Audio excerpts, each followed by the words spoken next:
Tidak ada orang yang bertemu dengan Tuhan dan kecewa. Semua kami menikmati akan anugerah berkat Tuhan, diubah hidup kami makin serupa dengan Engkau sendiri. Roh hikmat, wahyu dan pengertian yang melingkupi kami, yang mengajar kami akan jalan-jalan Tuhan ini.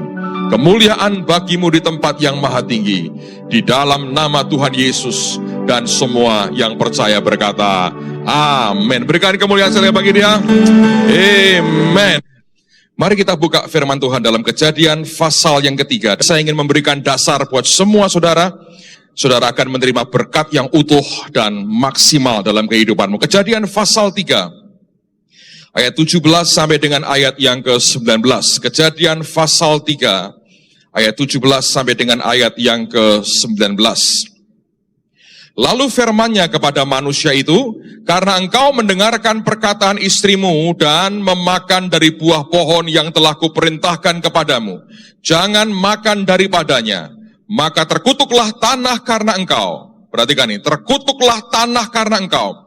Dengan bersusah payah engkau akan mencari rezekimu dari tanah seumur hidupmu.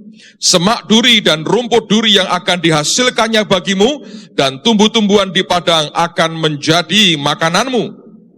Dengan berpeluh, ada garis bawahi juga itu, engkau akan mencari makananmu sampai engkau kembali lagi menjadi tanah, karena dari situlah engkau diambil.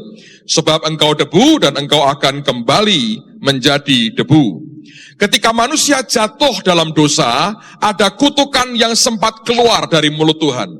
Nah, perhatikan pertama-tama ketika yang dikutuk itu sebetulnya bukan manusianya, tapi Tuhan berkata, terkutuklah tanah karena engkau. Nah, ini yang membuat banyak orang sebetulnya kerja begitu keras, berpeluh, banting tulang, tapi tidak mendapatkan seperti yang seharusnya dia dapatkan. Saya beri gambaran begini, saudara. Kalau Anda makan nasi sebetulnya ya, dan nasimu sudah tercampur dengan pasir, Anda mau makan dengan cara apapun tetap ada pasirnya. Ada orang berkata, wah saya akan membuat nasi goreng Pak, tapi itu nasinya tercampur dengan pasir. Tetap nasi goreng campur pasir. Ada orang berkata, saya mau buat nasi liwet Pak, tapi tercampur dengan pasir. Nasi liwet campur pasir. Ada orang berkata, saya mau makan nasi ayam Hainam Pak, tapi itu tetap tercampur dengan pasir. Anda berkata, tidak Pak, nasi uduk Jakarta tetap tercampur dengan pasir. Hal yang sama dengan pekerjaan kita, dengan profesi kita, dengan usaha kita, dengan apapun yang kita lakukan di dunia ini. Kalau kita ini sudah Alkitab berkata, terkutuklah tanah karena engkau. Apapun yang kita kerjakan, kita mengerjakan sesuatu yang sudah terkutuk, saudara. Dan kalau Anda harus mengerti, Alkitab berkata bahwa untuk bisa mematahkan kutuk seperti ini, yang menimbulkan beban dalam kehidupan kita, tidak ada choice lain, tidak ada pilihan lain, kecuali kita butuh pengurapan perkataan kuasa Tuhan berlaku dalam kehidupan kita. Nah, kita melihat hari ini ada begitu banyak orang yang kena imbas daripada kutukan ini, sehingga hidupnya penuh dengan kemelaratan. Kemelaratan itu mengerikan, saya berkata iya. Satu hari saya dengar sebuah kesaksian, kita mengerti bahwa saudari kita Ailing masih di Kamboja sampai sekarang. Di Kamboja pernah terjadi, saudara, seorang misionari dari Korea hampir menyerah, hampir pulang ke negaranya, gara-gara melihat pemandangan yang mengerikan yang dia saksikan. Satu hari pagi-pagi sekali, subuh dia keluar, dia sebetulnya tugasnya ambil anak-anak di pinggir jalan, dimandikan, dirawat, dikasih makan, diajari firman Tuhan. Tapi dia kerjakan dengan setia. Pagi-pagi subuh dia keluar dengan mobil pelayanannya. Dia lihat pemandangan mengerikan di sebuah jalan di kota Phnom Penh. Ada dua orang pengemis sedang tertidur. Yang seorang itu maminya, yang sebelahnya itu anak gadisnya kira-kira umur 12-13 tahun. Tapi karena kurus sekali, ini anak mirip seperti anak umur 9 tahun. Kurus dan kecil sekali anak ini. Tapi dia tahu kira-kira ini anak usia 12 tahun. Mereka berdua tidur di emper toko di Phnom Penh, kota Phnom Penh. Dan kemudian tiba-tiba datang seorang seperti tukang becak begitu ya. Dia menghampiri ibu ini. Dia ngomong sesuatu dari jauh, wanita Korea ini melihat. Dan ketika mereka selesai bicara, tukang becak ini memperkosa anak usia 12 tahun yang yang tidur di sebelah ibunya, dan ibunya itu membalikkan badannya, pura-pura tidak melihat. Ini anak jerit-jerit nangis seperti itu. Ini tukang becak tidak peduli, dia lakukan itu. Selesai, dia berikan uang yang kalau dihitung uang rupiah 3.500 rupiah pada waktu itu. Setelah dia pergi tukang becaknya, si gadis Korea ini tidak tahan lagi. Dan dia datangi ibu ini, dia marah sekali, dia berkata, "Kamu orang tua tidak benar, kamu jual anakmu sendiri." Dia marah sekali. Anda tahu yang terjadi? Ini ibu berdiri, dia marah ganti dan dia berkata begini, "Kamu hanya ngomong saja. Kalau kamu duduk di tempat aku duduk, kalau kamu di tempat di mana aku ada, kamu akan jual dirimu, kamu akan jual apapun yang bisa kamu jual, supaya hari ini aku bisa makan." Dan dia lihat pemandangan itu, dia shock sekali. Ibu ini ngomong bahwa dia berkata, "Aku bahkan untuk makan, aku tidak punya apa-apa. Dan aku harus jual apa saja yang bisa aku jual." Saya berkata kepada saudara, kemelaratan memang mengerikan. Dan itu bukan datangnya dari Tuhan. Dan Tuhan tidak merencanakan ada di antara kita yang mengalami seperti itu. Karena di dalam Yesus, dia memberikan anugerah yang luar biasa. Amen, saudara. Nah, ini poinnya. Sekarang ada orang berkata, "Pak, kalau saya biarkan hidup saya terus tertekan dengan kutukan seperti ini, apa yang bakal terjadi?" 3 hal minimal kalau kita belajar dari pengalaman orang Israel. Yang pertama, lihat Keluaran pasal yang pertama. Kitab Keluaran pasal yang pertama, ayat 10 sampai dengan ayat yang ke-14. Perhatikan apa yang terjadi di sini. Keluaran pasal yang pertama, ayat 10 sampai dengan ayat yang ke-14. Keluaran pasal yang pertama, ayat 10 sampai dengan ayat yang ke-14. Alkitab berkata, orang Mesir berkata demikian, "Marilah kita bertindak dengan bijaksana terhadap mereka." Nah, maksudnya bijaksana itu yang nindas orang Israel, diperbudak. Tapi dikatakan, marilah kita bertindak dengan bijaksana terhadap mereka, supaya mereka jangan bertambah banyak lagi, dan jika terjadi peperangan, jangan bersekutu nanti dengan musuh kita, dan memerangi kita, lalu pergi dari negeri ini. Sebab itu pengawas-pengawas Rodi ditempatkan atas mereka untuk menindas mereka dengan kerja paksa. Mereka harus mendirikan bagi Firaun, perhatikan, kota-kota perbekalan, yakni Piton dan Ramses. Tetapi makin ditindas, makin bertambah banyak dan berkembang mereka, sehingga orang merasa takut kepada orang Israel itu. Lalu dengan kejam orang Mesir memaksa orang Israel bekerja, dan perhatikan, dan memahitkan hidup mereka dengan pekerjaan yang berat, yaitu mengerjakan tanah liat dan batu bata, dan berbagai-bagai pekerjaan di padang, ya segala pekerjaan yang dengan kejam dipaksakan orang Mesir kepada mereka itu. Alkitab berkata, mereka memahitkan hidup orang Israel itu dengan pekerjaan yang berat. Banyak orang berkata, "Pak, saya kerja berat, tapi saya nggak pahit." Oh ya, tapi ini masalahnya. Yang membuat mereka pahit sebetulnya bukan sekedar pekerjaan berat yang dibebankan kepada mereka. Yang memahitkan hati mereka adalah mereka kerja berat, tapi untuk kemakmuran orang lain. Ingat, yang dibangun oleh orang-orang Mesir adalah kota-kota perbekalan. Apa itu sebetulnya? Ada kota-kota di mana orang-orang Mesir menyimpan akan kekayaan mereka, menyimpan akan bahan makanan mereka, menyimpan akan semua hasil kemakmuran mereka. Saking banyaknya sehingga sampai satu kota perlu dibangun untuk perbekalan itu. Tidak cukup 1-2 gudang, tapi dibangun kota. Alkitab berkata namanya Piton dan Ramses, itu merupakan kota perbekalan, simbol dari kemakmuran orang Mesir. Tapi kemakmuran dihasilkan oleh karena keringat dan jerih payah orang Israel tanpa memberikan imbalan apapun kepada orang-orang percaya. Kalau Anda kerja begitu keras dari pagi sampai malam, kalau kita kerja begitu susah payah, kita berpeluh, kita berkeringat, kita bekerja begitu susah payah, tapi tidak ada hasilnya, orang lain menikmati kemakmurannya, lambat laun akan muncul kepahitan dalam hati kita dan kita berkata, untuk apa gua kerja seperti ini kalau akhirnya hanya memakmurkan orang lain, aku sendiri tidak terima benefit apapun dari semuanya itu. Nah, inilah yang Alkitab katakan buat kita. Kalau kutukan tidak dipatahkan dalam kehidupan kita, kalau kutukan seperti itu tidak dilenyapkan dari kehidupan kita, yang pertama, hidupmu dan hidup saya bisa kepahitan, saudara. Engkau lihat orang lain makmur, pahitnya luar biasa. Dan engkau mungkin berkata begini, si A kok enak sekali ya diberkati, si B kok rasanya gampang sekali, aku kok begini ya. Dengan lihat orang lain lebih baik, orang bisa kepahitan. Aku kerja begitu keras, kenapa nggak ada hasilnya? Ada kutuk yang harus dipatahkan dalam kehidupan kita. Yang kedua, lihat dalam Keluaran pasal yang kelima. Keluaran pasal 5, ayat yang pertama dan ayat yang ke-9.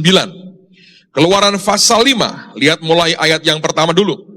Kemudian Musa dan Harun pergi menghadap Firaun, lalu berkata kepadanya, beginilah firman Tuhan Allah Israel, biarkanlah umatku pergi untuk mengadakan perayaan bagiku di padang gurun. Tuhan berfirman. Nah, waktu mendengar perkataan Tuhan, orang Mesir bereaksi yang sebaliknya. Mereka nekat, mereka tantang Tuhan. Ayat yang ke-9, kita lompat. Mereka berkata begini, pekerjaan orang-orang ini harus diperberat. Lalu perhatikan ini. Sehingga mereka, garis bawahi, terikat kepada pekerjaannya. Dan jangan memperdulikan perkataan dusta. Orang menganggap firman Tuhan sebagai dusta. Kapan itu? Kalau mereka sudah terikat dengan pekerjaannya. Banyak orang yang terikat dengan pekerjaannya, tapi tidak bisa menikmati hasil pekerjaannya. Nggak bisa ditinggal, Pak. Ini nggak mungkin ditinggal. Saya minggu pun harus buka. Kalau nggak cukup ini. Saya mesti buka giro ini. Kalau enggak ini merah ini di bank saya. Harus, Pak. Nggak bisa. Nggak mungkin lepas. Makanya kalau khotbah jangan lama-lama, Pak. Toko saya harus dibuka ini. Nggak bisa tidak ini. Nanti pelanggan saya kabur. Nanti saya melarat, Pak. Terikat dengan pekerjaannya. Saya mau tanya. Siapa yang ingin kerja dengan wajar, hasilnya limpah, Anda bisa nikmati dan tidak terikat. Coba angkat tangan tinggi-tinggi. Sudah saya duga, harusnya begitu dong. Masa berkata, enggak Pak, saya mau terikat kok. Sampai mati pun sudah, tagihannya piro. Masa begitu saudara?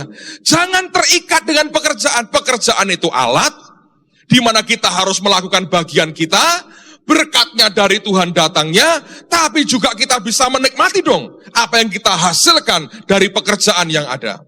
Tapi kalau orang hidupnya sudah kejepit terus, suka tidak suka, Anda akan terikat dengan pekerjaanmu. Dengar firman Tuhan, kau berkata, ini dusta, nggak ada gunanya. Kenyataannya aku tidak mengalami semuanya itu. Hal yang pertama, waspada, bisa memaitkan hidupmu. Yang kedua, membuat terikat dengan pekerjaan dan tidak percaya firman Tuhan. Yang ketiga, pasal yang ke-6, kitab Keluaran yang sama. Keluaran pasal yang ke-6, ayat yang ke-8. Keluaran pasal yang ke-6, ayat yang ke-8. Lalu Musa mengatakan demikian kepada orang Israel, tetapi perhatikan, mereka tidak mendengarkan Musa, karena mereka putus asa, dan karena perbudakan yang berat itu. Setelah Anda tidak mau mendengar firman lagi, terikat dengan pekerjaanmu, yang terjadi kemudian adalah kita putus asa. Hilang harapan kita. Setelah itu, next step-nya murtad pasti, saudara. Orang dengerin perkataan ini, dia cari firman, sudahlah, nggak ada gunanya. Percuma, nggak ada perubahan, nggak mungkin aku ini berubah. Itu berkat untuk orang lain, tidak mungkin buat saya. Itu akan membuat kita akhirnya kita murtad dan meninggalkan Tuhan. Lalu orang berkata begini, Pak, yang membuat kutuk itu hilang dalam hidup saya itu gampang. Jangan dikhotbahi, Pak. Beri saya duit 2 miliar, maka kutuk ini akan lenyap dalam kehidupan saya. Saya beritahu saudara, itu tidak jaminan. Mengapa? Henry Jones berkata beberapa minggu yang lalu, dia mengatakan begini. Baru-baru ini di Amerika ada sekian tahun lalu ya, ada orang Kristen dapat lotre. Anda tahu lotre? Di Indonesia bahasa kerennya sekarang togel, saudara ya. Zaman saya kecil ada buntut, ada nalo, bukan nato, nalo buntut, bukan nahlo, bukan nalo, buntut segala macam. Sekarang itu ada SDSB, gitu. Aneka apa itu nama sebetulnya. Yang sekarang togel. Itu apanya tokek saya nggak tahu saudara. Pokoknya togel sekarang ini. Di Amerika itu legal, ada lotre. legal. Dan yang beli orang tua, orang muda, karena mereka mencoba peruntungan mereka katanya. Ada orang Kristen dapat lotre di Amerika sampai 200 juta dolar. Saya nggak tahu itu berapa triliun, hitung sendiri. Kalikan 10 sampai 9 ribu lah. Nanti di rumah Anda hitung nolnya berapa itu. 200 juta US dollar. Dan orang ini karena orang Kristen ya, dia punya 2 gereja favorit. Bukan 1, 2. Untung nggak 7, 2 saudara. Dan 2 gereja ini dia ciprati berkatnya. Hasil lotre. Ciprati, nih sedikit. Gereja ya apapun, nggak tahu juga itu uang dari ngerampok, dari apa, dia masukkan. Nobody knows, tidak ada orang tahu mungkin. Dia ciprati 2 gereja itu, sisanya dia nikmati sendiri. Anda tahu yang terjadi? Hanya dalam waktu 2 tahun, 200 juta US dollar amblas habis. Dia kembali ke titik semula, seperti orang tidak pernah dapat lotre, tidak ada bekasnya, hanya dalam waktu 2 tahun, hilang habis. Ayo. Anda berkata, kutuk selesai Pak. Tidak. Tetap jalan terus. Nasi campur pasir. Ini nasi goreng Pak. Tetap nasi campur pasir isinya. Kalau kutuk tidak diselesaikan, kalau kuasa Allah tidak turun dalam kehidupan kita, tidak ada uang bisa mengubah kita jadi lebih baik. Tidak mungkin. Di Amerika yang sama pernah dibuat survei, orang-orang yang mendapatkan lotre tadi, tapi diambil dari keluarga yang miskin. Orang miskin yang dapat lotre, dan itu gede sekali. Itu bisa miliaran kalau mereka terima lotre itu. Jadi diambil survei, sekian tahun ditarik ke belakang, orang-orang yang dikategorikan orang-orang miskin yang dapat lotre. Lalu disurvei hidup mereka, 5 tahun setelah mereka dapat lotre, 5 tahun setelah mereka dapat lotre, apa yang terjadi? 80% diantaranya, itu kembali ke titik semula dalam 5 tahun. Seperti nggak ada bekasnya bahwa mereka pernah terima lotre, bahkan cukup besar prosentasenya yang jauh lebih melarat setelah 5 tahun mereka terima lotre. Ayo. Kalau Anda berkata uang menyelesaikan, saya berkata tidak menyelesaikan. Urusan pertama adalah kutuknya masih dipatahkan dulu ini. Apa yang tidak benar, yang bukan dari Tuhan, singkirkan dulu. Kuasa Tuhan harus turun dalam kehidupan kita. Baru semuanya akan disetelkan oleh Tuhan dan Dia memberkati kita lagi. Jadi kalau kita nggak selesaikan kutuknya, Anda diberi uang berapapun percuma. Ini kalau orang di Jawa Tengah ini istilahnya kasar, maaf saudara. Ini balong kere, saudara. Tahu balong kere? Balong kere itu diberi berapapun ya kere lagi. Karena balongnya, ini balungannya. Belum tetelannya, ini balungannya saudara. Memang sudah begitu, mau apa lagi? Dikasih apapun, berapapun, habisnya tidak ada gunanya. Ini kenyataan, saudara. Ini kenyataan. Nah orang berkata begini, oh Pak, coba kalau akan saya atur dengan baik. Semua mereka juga ngomongnya begitu. Kalau dapat lotre ini, kita ngaturnya bagus sekali. Semua berkata begitu. Tapi yang di dalam ini, kalau nggak diselesaikan, akan outputnya tetap jelek, saudara. Jadi kalau Anda berkata, beri saya uang Pak, selesai masalahnya. Tidak selesai. Sekian % dari mereka malah lebih melarat lagi ketika mereka pernah punya uang begitu banyak. Karena uang kaget, kaget begitu. Terus kagetnya jatuh ke bawah, lebih melarat lagi.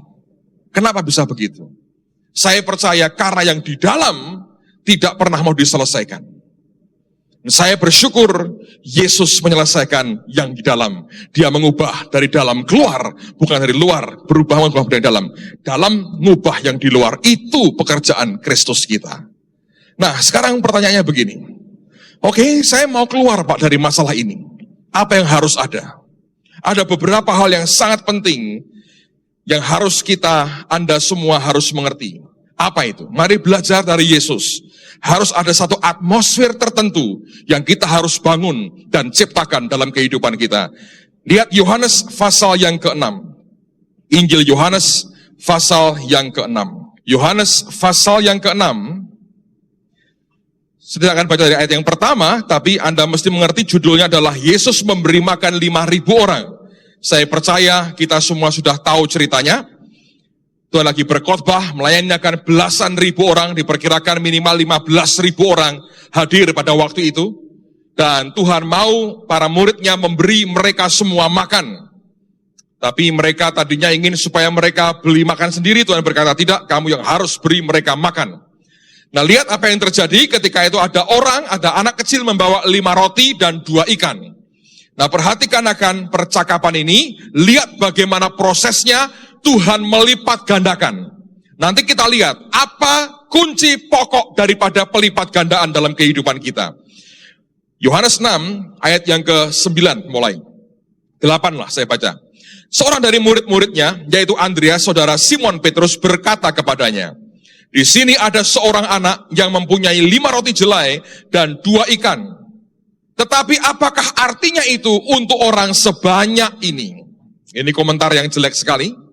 Kata Yesus, suruhlah orang-orang itu duduk, adapun di tempat itu banyak rumput. Maka duduklah orang-orang itu kira-kira 5.000 laki-laki banyaknya. Lalu Yesus mengambil roti itu, mengucap syukur, dan membagi-bagikannya kepada mereka yang duduk di situ. Demikian juga dibuatnya dengan ikan-ikan itu, sebanyak yang mereka kehendaki. Dan setelah mereka kenyang, ia berkata kepada murid-muridnya, kumpulkanlah potongan-potongan yang lebih, supaya tidak ada yang terbuang. Nah, perhatikan saudaraku. Ada beberapa hal yang Tuhan katakan dan Tuhan lakukan. Tapi yang mana yang merupakan kunci utama dari proses pelipat gandaan? Dari kekurangan 15.000 orang hanya punya 5 roti dan 2 ikan. Dari kekurangan sampai kepada kelimpahan itu, apa proses atau titik yang paling krusial dari semuanya ini?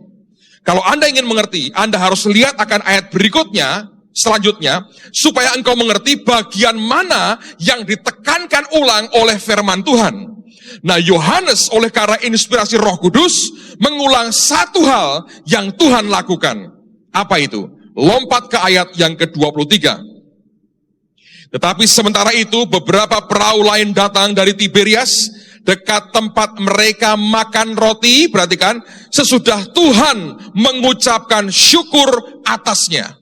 Yang diulang oleh Yohanes adalah ketika Yesus mengucapkan syukur atas apa yang dipegangnya, sekalipun detik itu tidak cukup untuk kebutuhan itu.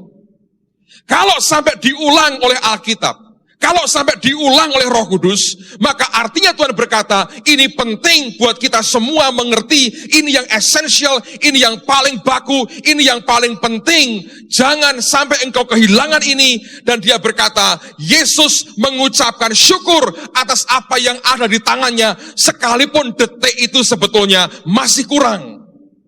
Dan kalau saya boleh potong akan ayat ini, di bagian terakhir kalimat ini akan berbunyi begini. Mereka makan roti sesudah Tuhan mengucapkan syukur atasnya. Jadi tidak ada roti yang bisa dimakan. Tidak ada pelipat gandaan sebelum Tuhan Yesus mengucapkan syukur atasnya.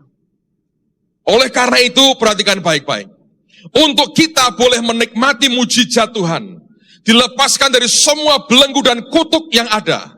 Yang pertama, hidup kita harus memutuskan bahwa kita mesti memutuskan untuk menghasilkan, menciptakan atmosfer yang bisa membuat mujizat bekerja dengan kuat dalam kehidupan kita. Dan itu hanya bisa dengan cara yang simple sekali, belajar mengucap syukur apapun yang hari ini Tuhan berikan di tangan kita. Sekecil, sesimpel, sesedikit apapun di tangan kita, belajar jangan ngomel, belajar ngucap syukur. Tuhan, ini 5 roti 2 ikan, di tanganmu Tuhan akan luar biasa. Aku bersyukur, sekalipun aku tahu, mataku berkata tidak cukup, tapi Engkau Allah yang memberi aku more than enough, lebih dari cukup. Ganti daripada kita ngomel. Gerutuan kita, omelan kita, tidak memperpanjang hidup kita, tidak menambahi berkat dalam kehidupan kita. Tapi Tuhan mengajar, dia berkata, kalau engkau kekurangan nak, kalau engkau membutuhkan begitu banyak, yang engkau punyanya sedikit, berhenti ngomel, berhenti menggerutu, belajar mengucap syukur kepadaku, maka engkau akan melihat perkara yang luar biasa, yang daripadaku akan terjadi. Saudara, dengarkan baik-baik. Ini pesan Tuhan buat semua kita.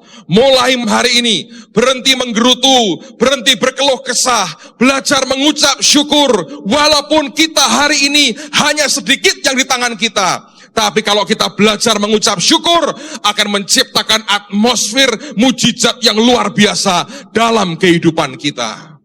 Tapi orang yang ngomel, orang yang menggerutu, tidak akan terima apa-apa. Lalu orang bertanya, Pak, apa hebatnya sebetulnya ucapan syukur kita? Saya akan tunjukkan kepada Anda, ucapan syukur kita menciptakan atmosfer yang mempercepat pertolongan Tuhan dalam kehidupan kita. Simple aja. Bahwa ucapan syukur kita meng-create atmosfer yang mempercepat proses Tuhan itu bekerja menolong kehidupan kita dengan anugerahnya. Mari kita buka firman Tuhan lebih jauh dalam Mazmur pasal yang ke-30. Mazmur pasal yang ke-30. Ada beberapa ayat yang saya ingin bagikan buat saudara. 4 ayat lagi yang kita akan selesai. Mazmur pasal yang ke-30. Mazmur pasal yang ke-30. Ayat 5 dan ayat yang ke-6. Alkitab berkata, nyanyikanlah mazmur bagi Tuhan, hai orang-orang yang dikasihinya, dan persembahkanlah syukur kepada namanya yang kudus. Sebab sesaat saja ia murka, tapi seumur hidup ia murah hati. Ayat berikutnya perhatikan. Sepanjang malam ada tangisan, menjelang pagi atau pada waktu fajar terdengar sorak-sorai. Dengerin saya dulu. Alkitab berkata, sepanjang malam ada tangisan, pada waktu menjelang pagi, waktu fajar menyingsing, akan ada sorak-sorai. Ini sebetulnya kabar baik, tapi juga sedikit kabar buruk bagi daging kita. Kabar baiknya adalah bahwa kesusahan kita tidak akan selama-lamanya. Kabar kurang baiknya buat daging kita adalah bahwa semua sudah diatur Tuhan waktunya. Kalau dia pakai istilah sepanjang malam ada tangisan, menjelang pagi baru ada sorak-sorai, artinya selama hari masih gelap, tetap tidak akan ada pertolongan sepertinya dalam kehidupan kita kan? Padahal waktu kan sehari 24 jam, ini sudah fixed time, waktu yang tetap yang tidak mungkin digeser. Artinya kita berkata, ini masih gelap buat saya, percuma, tidak mungkin ada pertolongan. Padahal aku butuh sekarang Tuhan pertolonganmu. Tapi dia berkata, sepanjang malam, tanpa diskon, dia berkata, sepanjang malam ada tangisan, menjelang pagi baru ada sorak-sorai. Lihat lagi sekarang pada Mazmur 46. Mirip sama. Ayat yang pertama mulai. Mazmur 46, perhatikan pada ayat yang pertama. Untuk pemimpin biduan dari Bani Korah dengan lagu alamot nyanyian. Allah itu bagi kita tempat perlindungan dan kekuatan. Sebagai penolong dalam kesesakan sangat terbukti. Sebab itu kita tidak akan takut sekalipun bumi berubah. Sekalipun gunung-gunung goncang di dalam laut. Sekalipun ribut dan berbuih airnya. Sekalipun gunung-gunung goyang oleh geloranya. Selah. Kota Allah kediaman yang maha tinggi, disukakan oleh aliran-aliran sebuah sungai. Ayat 6 perhatikan. Allah ada di dalamnya, kota itu tidak akan goncang. Allah akan menolongnya menjelang pagi. Pertolongan hanya datang menjelang pagi. Jadi Anda berkata, Pak, ini masih sore, sudah mulai gelap, masih jauh pertolongan buat saya, Pak. Ya, implikasinya ayat ini berkata, ya begitu. Artinya, ya sekarang percuma dong saya teriak-teriak. Ntar tunggu aja dengan sabar. Ya bisa juga begitu. Tapi saya beritahu saudara, kabar baiknya adalah, fajar hidup kita bisa dipercepat. Nyata, ini hebatnya. Pak, nggak mungkin dong, mungkin.